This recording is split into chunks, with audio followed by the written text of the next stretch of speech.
Hey y'all, this is Dillon with Phillips Run Drip and Bubble Company, and today I'll be working on my 2000 Ford Crown Victoria that I saved from going to the junkyard. And here's the wild part about this car. It's got a verified 45,000 miles.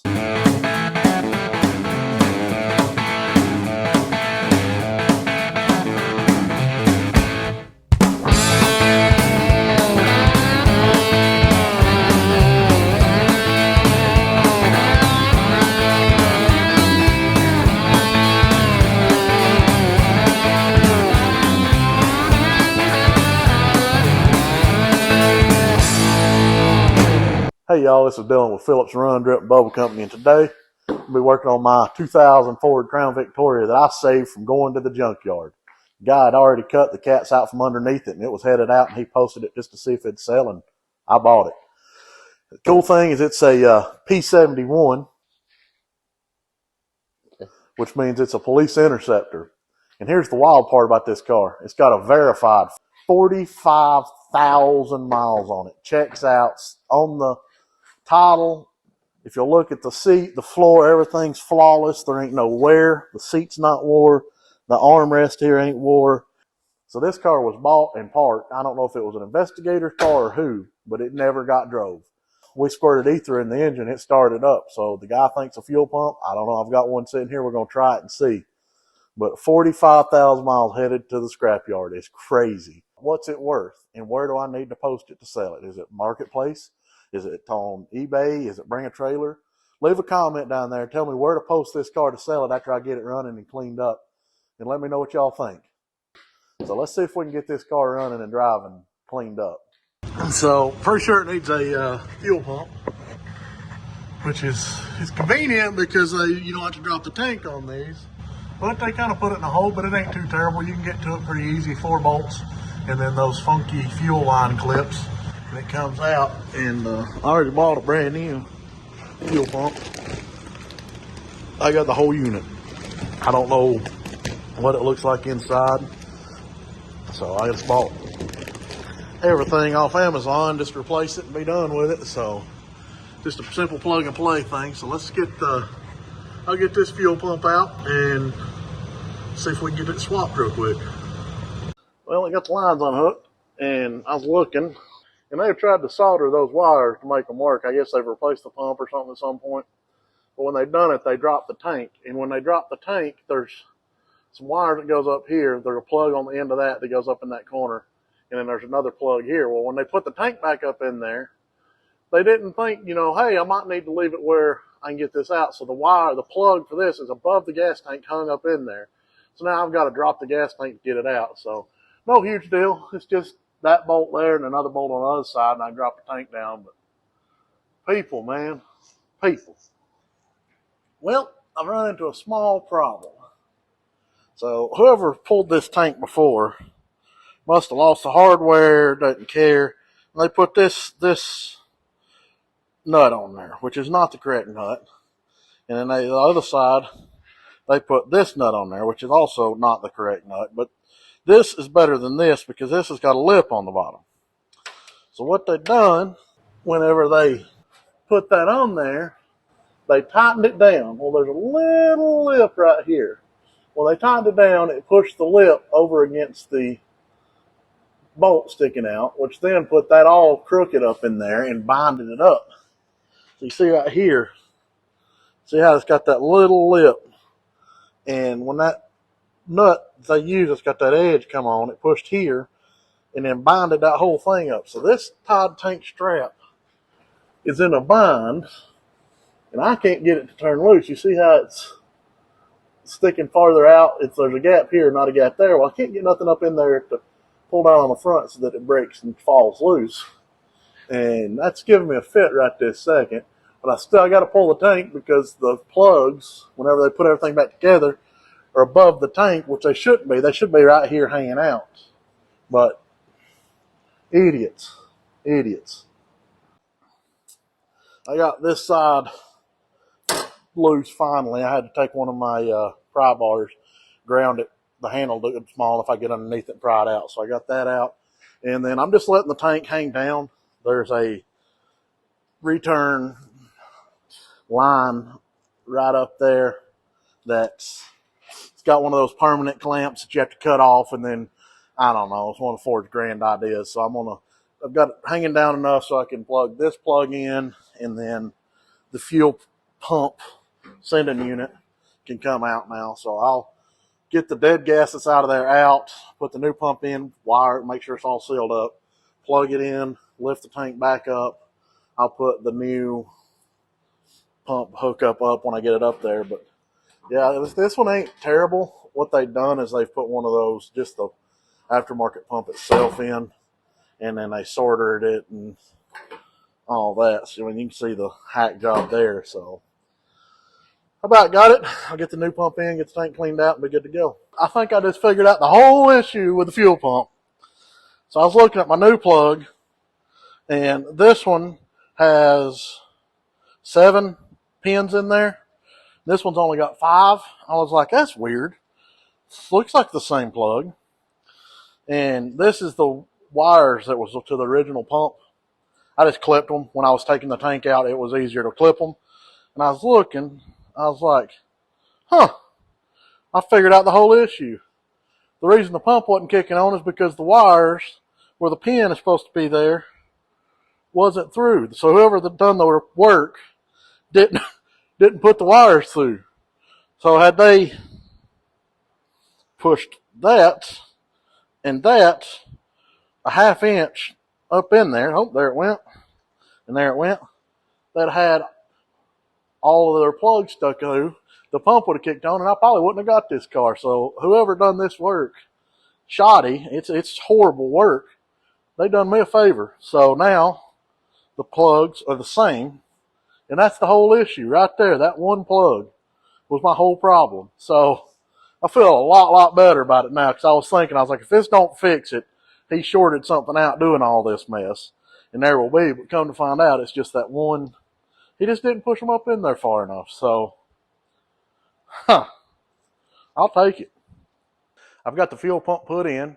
I just went and put 5 gallons of fresh gas in it. I drained the old gas out. I'm going to hit the switch and see what happens. Hopefully we'll hear the fuel pump kick on, because if it don't, then we got more problems.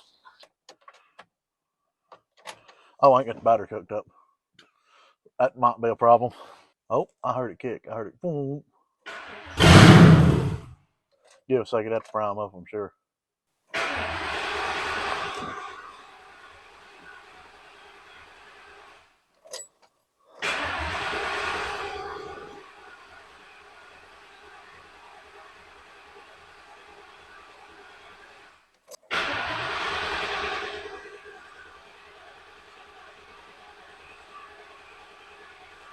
Ain't sounding too promising. So it kept spinning. I kept just doing the pump, trying to get it to start, and it wasn't hitting. There's that 5 gallons of gas I just put out. I guess we'll lift it and find out where that come from.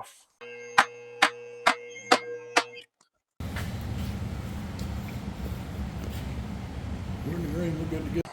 When I got the car, there was a brand new fuel filter sitting in the passenger seat, and I'm guessing somebody to drain the tank cut the line that goes into the filter and put this here deal on there. So give me just a second. Let me get this filter put on, and we'll see if we can get it started then.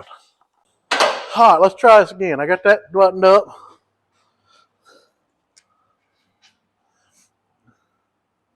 We let her down. All right, you ready to try to start this thing again? Hopefully we won't need this, better safe than sorry, because there's a lot of gas on the ground. All right, attempt number 2. Let's try this.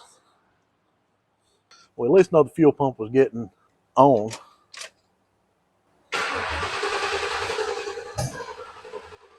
Oh.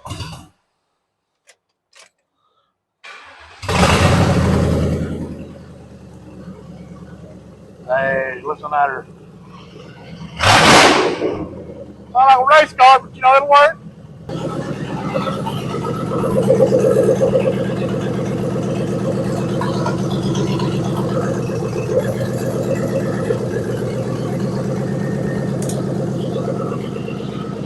That thing runs smooth. I mean, it rattles. It don't smoke. It don't anything.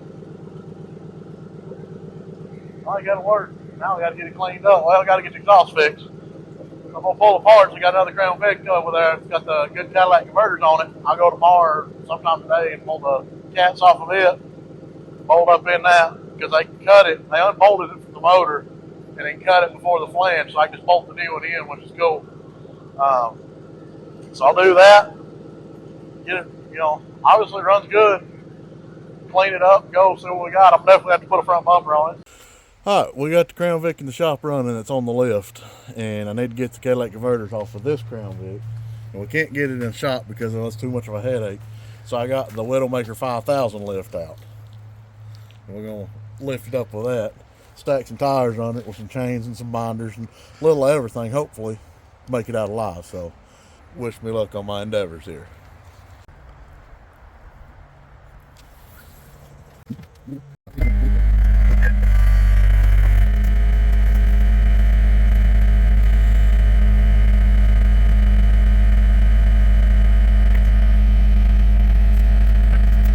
Okay, we got it up, and instead of trusting the Harbor Freight, I decided to go with some wheels. So, I'm already chancing it enough.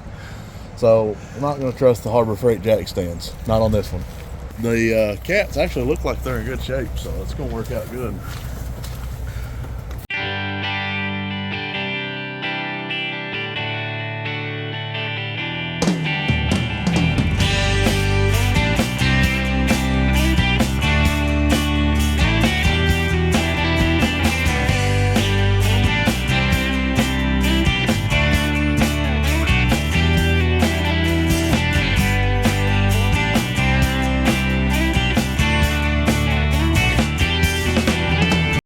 Well, I know one thing. I'm thankful for a lift.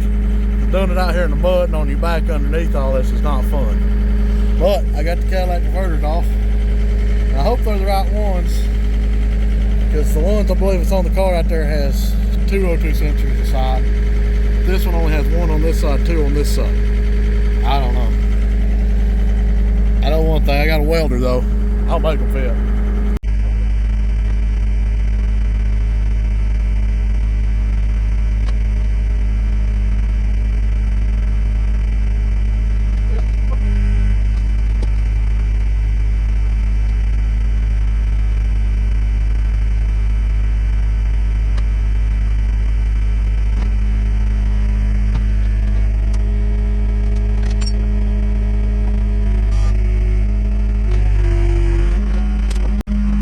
I used the Crown Vic that I had at the house, pulled the catalytic converters off, and I thought they would be the same. Come to find out that 95 to 02 has got a different converter than 2000 to 2011 when I quit making them. So I've come over to the Junkyard, and luckily he's got a 2000 model Mercury Grand Marquis, which has got the correct catalytic converter. So we're going to pull them off now, and hopefully they'll be the right ones. Get this thing going. We got Mike under there right now, working on getting them took loose. How's it going, Mike? 1 out. 1 out. There we go. Getting closer. Only 7 more to go.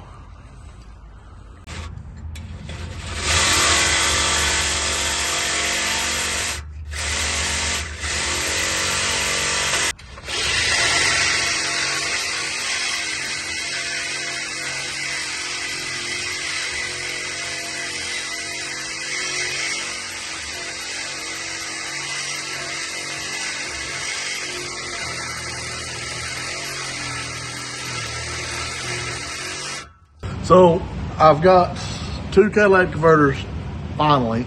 So I pulled a set off of the Crown Vics in out here in the yard. They wasn't right because from 95 to 02 they're different than 02 to 2011. Didn't know that. I just assumed that it would be the same. You know what they say about assuming. Got that. So then called the Junkyard, and he said, yeah, I got one out here. So I went over there. I pulled both those off. Well, the one on the driver's side had been hollowed out, but the one on the passenger side was good. By the time I got those pulled out, it was dark, couldn't do nothing.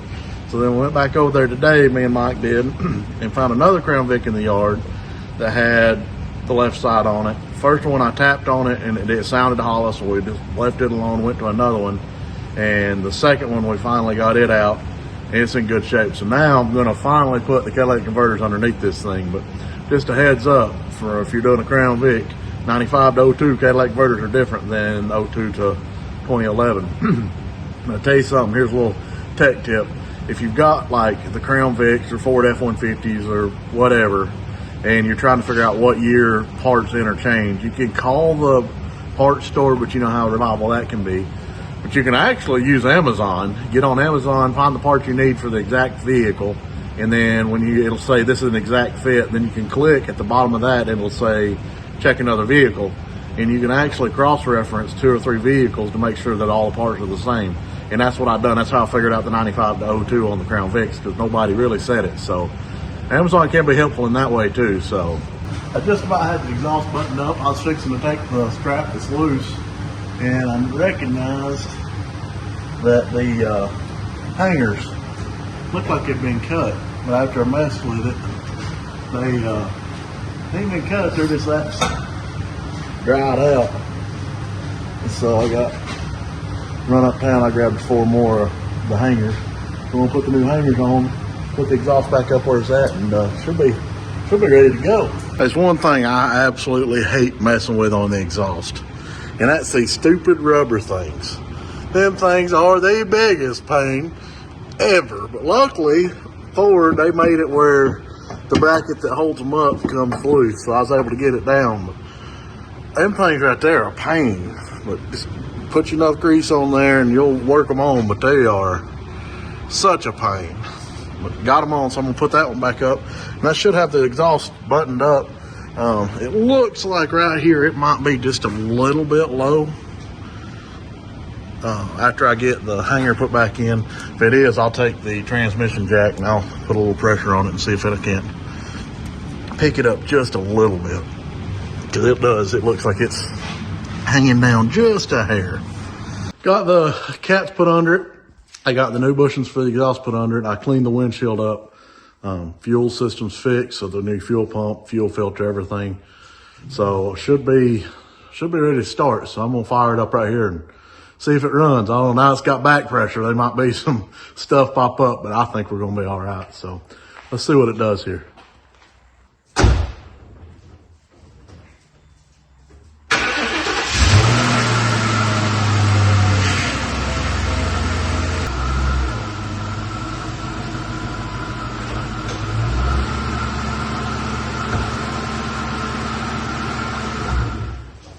I think it's good. It cranked up, no check engine lights. Sounds like it's running smooth. Cool, good oil pressure. So I'm gonna take this thing out and drive it and see, and then we're gonna go take it over to the body shop and clean it. See what it looks like under all that nastiness that's been built up over the years.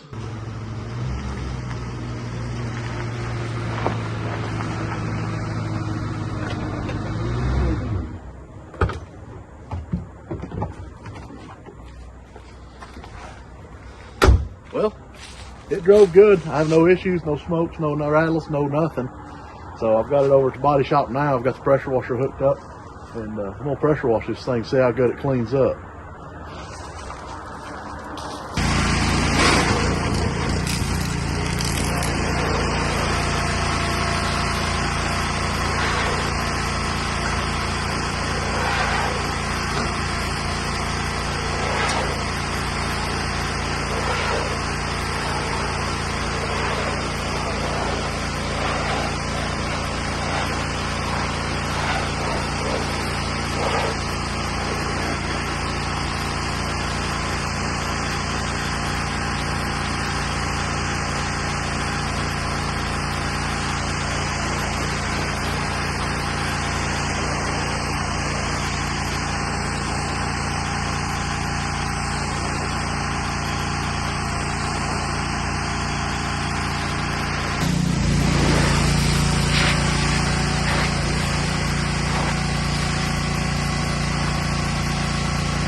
car cleaned up good. Paint pretty fair. Needs buffing. I'll take care of that. I'll put that corner marker light on, and there's some touch-up paint I got to do on that front bumper, and just some minor stuff. But the car's ready to go. 39,000 miles. Shifts good. Brakes good. Drives straight down the road. 4.6 V8 with 39,000 miles. The interior is spotless on it. It's a nice car. So leave us a comment down in the comment section. Tell us what the car is worth and where to post it. Or if you're interested in it, you can shoot us an email or comment your email down below, and we'll reach out and see if we can't work something out. So thanks for watching Phillips Run Drift Bubble Company. Tune in next time to see what we got going on, because there's always something going on around here. Appreciate y'all.